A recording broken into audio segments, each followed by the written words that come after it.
place. That's my baby girl. Good girl. Very good. You stay there. Wonderful. Wow. Wonderful.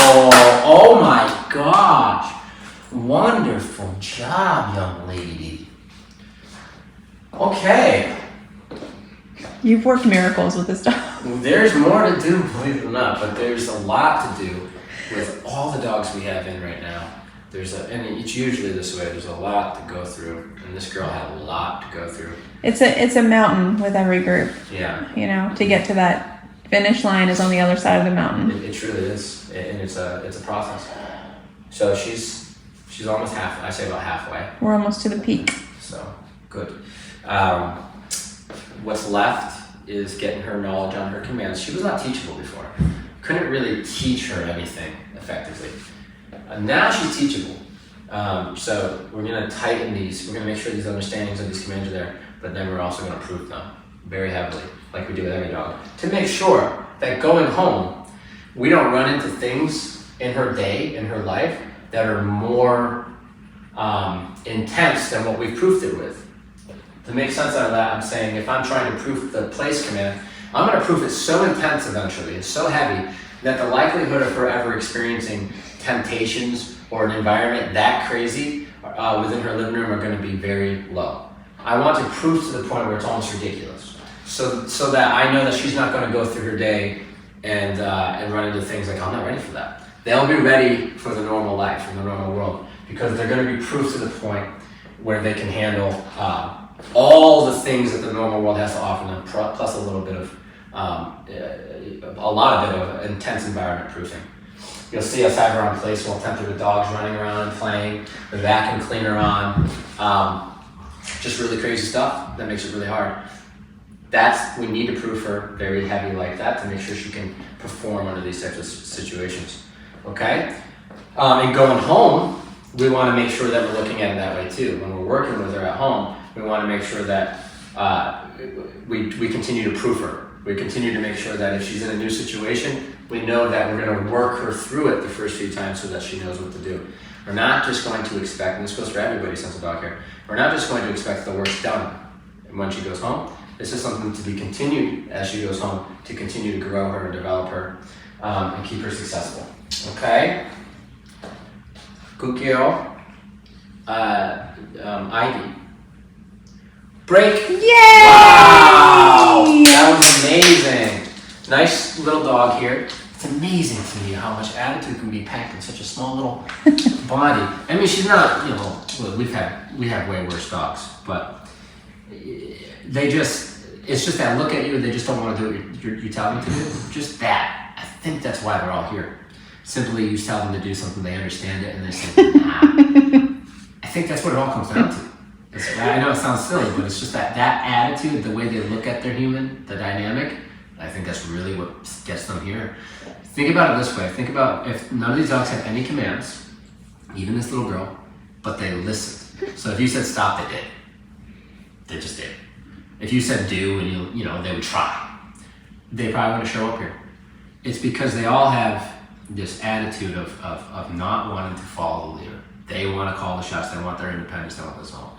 And so that's how they end up here. And it shows itself. That shows itself in symptoms like this when we try to say, sit. And she's like, no, I don't want that. I'd rather get up. Or if we say, let me do your nails. And she says, I don't want to. No.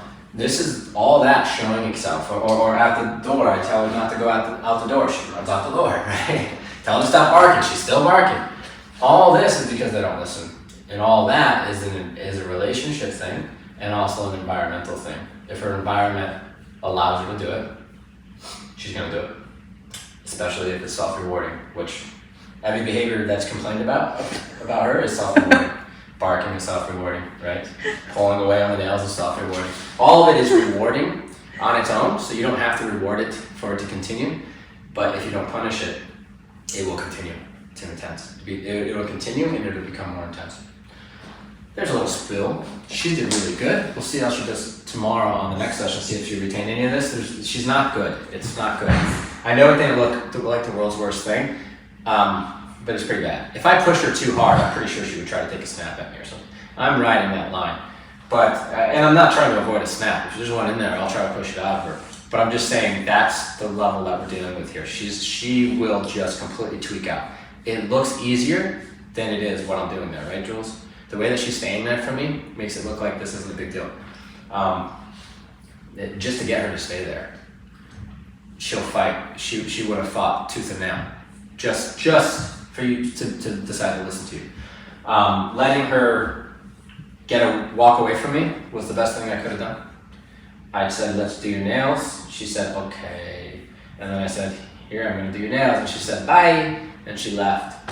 Letting her walk away. This is what would have happened in a different style, is you would have not let her walk away.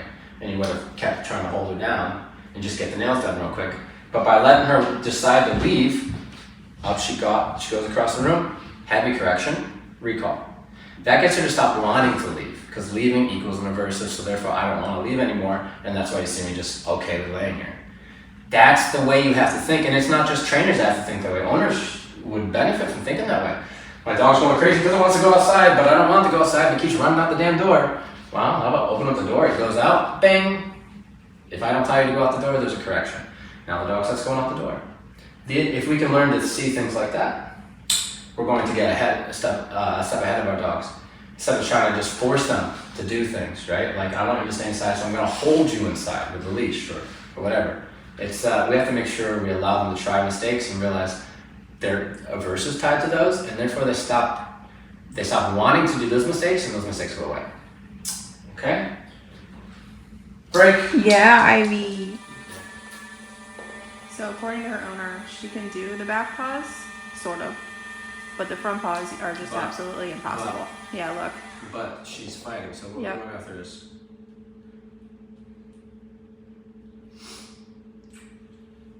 The pulling away is what she'll learn that we don't like.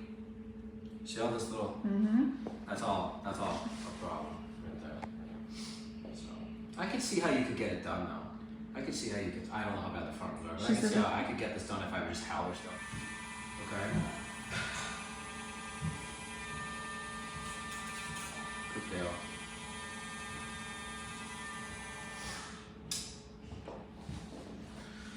All right. So she's had it done before. Her owner but does she the back. doesn't do well. Not with And the I'm front. already seeing some pulling away, although she's probably being more mild with me than the owner. Yeah.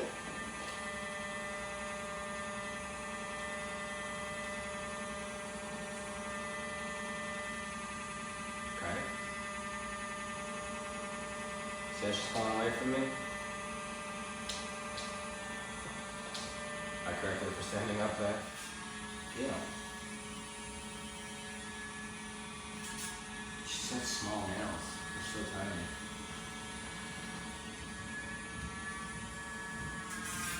Good job, dude. Nice one. Good.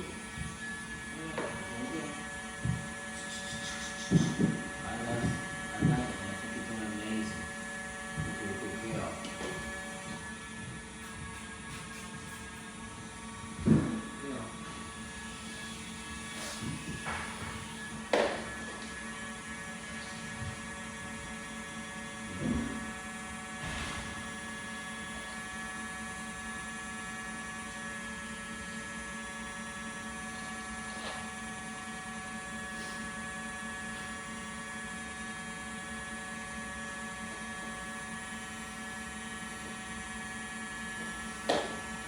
You see the attitude.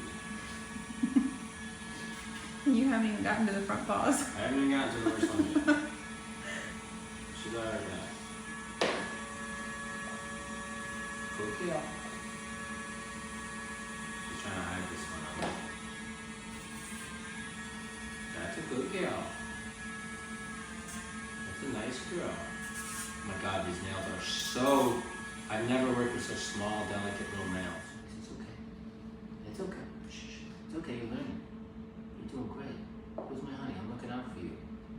Right? Yeah. Oh my God, you're gonna get these done so quick. Once they come up, right? They're so small.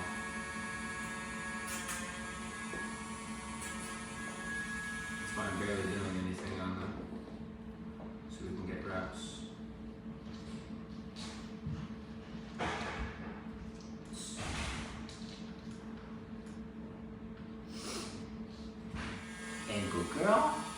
And good girl. And good girl. And good girl. Good girl. Good.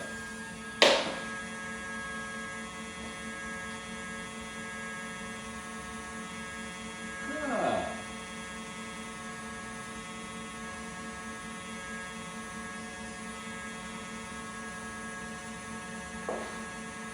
The finesse to this. She has tried every option except submission. She tried to run away, she tried to fight, she tried to bite. Just handling her paws with that noise on makes her pull away. I don't need to use that yet. Just literally holding it and touching it will make her pull away. So she's Yep. the angle makes it so she can't really get away, but she's trying to pull it away from me. And the act of pulling it away is what I'm correcting. Now I'm also correcting slightly firmer when she tries to stand up and get away from the situation. But if she really stands up and tries to run away, I let her, she gets away, it's a correction and a recall. There's no way out of this scenario besides submission, and the funny thing is submission actually is easy. You just let, you don't, and what I'm trying to do to you is not really aversive, it's in your head. You think it's going to be uncomfortable, but it's not. Especially compared to the corrections on the e-collar for not allowing me to do it. So after a few sessions like that, the dog actually changed, because the corrections on the e-collar are firm when they need to be, this doesn't seem so bad anymore. All of a sudden the nails are nothing. And that literally we're changing the way they feel about those. So she'll literally feel like, oh, that's not so bad. But only in contrast to a correction, right? It wouldn't work if I was trying to butter up with food and stuff, because she'd be like, I don't care, I don't want your, it's not worth it to me to get your treat, to get that done. But what is worth it is to avoid something worse. Trying to say things bluntly so that I don't confuse the public, but a lot of things is if I say it bluntly, people think it's harsh. But I promise you it's just true. And I'm just trying to help. So the truth is, if she lets me do it, there's no correction. If she gets fussy, there's a correction. She wants to avoid the correction, she lets me do it, and then letting me do it, in letting me do it, she realizes it's not so bad. Put that on repeat, and we got a dog who sees it completely different, and we're not putting up this fight anymore, it goes away, okay? But in order to do this, we need to make sure we have aversive control, which we have on our e-collar right here, so that we know that we have the ability to provide an aversive outcome if the wrong decision is made. So if we're doing this without aversive control, we're just wrestling the dog, right? We're not able to actually give punishment for certain behaviors and give rewards. We're just kind of just trying to hold them down and force them to let me. Now I can hold this little girl here and I can get all these nails done, but that's not what we're going after. We're going after the mind, submission. I put my hand like this. I want her to see her dig it away like that. Yeah, now she's giving it to me because I correct her when she pulls it off. I want her to say, okay, go ahead, and mentally let me do it. All these dogs, no one's being held down here. In any of these videos when we do this, none of these dogs are being tied down. They're not being held down. They're just being corrected for getting up prematurely. So if I didn't say you could get up, you're gonna get corrected. So that's why she lays there. She's learning the corrections also happen when you pull your hand away. So therefore she'll stop pulling her hand away. So then eventually she'll lay there and stop pulling her hands away. Bingo. Okay? Good girl. This is a process because of her association to it already, and I think she's gotten out of situations before. Another thing is, I was doing the back paws. She tried to get up, and when she tried to get up, I put my hand on her hip so she couldn't get up, and she came back with her teeth onto my hand. She didn't bite me. I mean, it wasn't even a nip, but it was the thought. She was so frustrated she brought her teeth back because there's no way out of the situation that works besides just submitting and allowing it. And that works really good because there's no aversive at all. It's just pets and good girls, you know? I mean, so, but the dog's never learned how to submit. I can't remember how old she is. She's 4. She's older. This is not easy for them. It's less to do with nails and more to do, and it is because this is providing something she wants to get away from, and I'm saying hold still. But it's more that she doesn't know how to submit. She doesn't know how to submit. Okay? And I have her best interest in mind. See, she's starting to regulate because now she's letting me touch it. This was not happening like a few minutes ago. She's yanking away, just doing nothing, just touching the paw. Okay, good girl. And she realizes if I just let him and be soft on my arm, there's no muscles tense there. That's all he wants. All this jerking away, pulling and tucking underneath and playing this whole game, that gets punished because that's you being obstinate, that's you fighting my direction. It's the opposite of you being respectful to me. Okay? So if I don't punish that, that leaves that dynamic in our relationship, right? So she's trusting me and respecting me so I can get it done. In the end, she's going to realize it's not a big deal. Nothing's going to hurt her. Nobody wants to hurt her. We just want to trim the nails.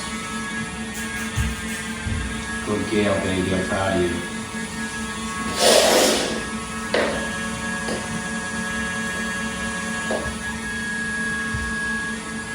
That's my nail. That's her nail. Good Gail. Nope. Common for the good girl for them to think that they're that. Common. Dogs come in here, if you say good girl, good boy, they're like, I'm free now from all. Well, good girl or good boy means here is, I like what you're doing. Keep doing it. She says, oh, we're done. I said, good, so we're done.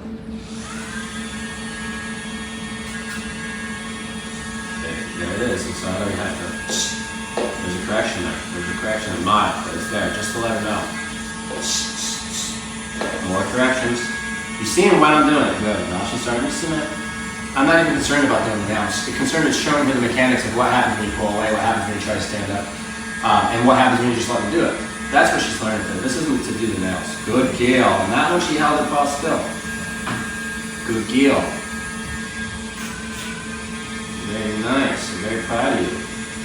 Just right there, and then she softens her body, so that means she's getting the conversation. I went to grab that leg. She started to touch. I corrected. She was, we're doing it right.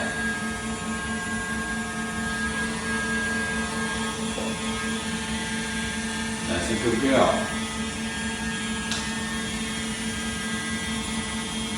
So somebody holds her paws because if I had to guess, because compared to this, me grabbing the paw like this is a trigger for her to pull against it.